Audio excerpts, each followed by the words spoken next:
Geçerse ne vereceğim? Ha? Topu mu veriyorsunuz? Forma ha iyi. Var yani hediye. Yok vatandaşlar ya. Böyle kenara. Kalemle kaplar oluyor. Açacaksın kitabı çalışacaksın. Tabletle çalışmazsın tabii.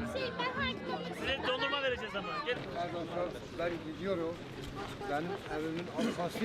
Var ne yapıyorsunuz inşallah? Sağ olun. Nasılsınız abi? Hoş geldiniz. Merhaba. Burası mı?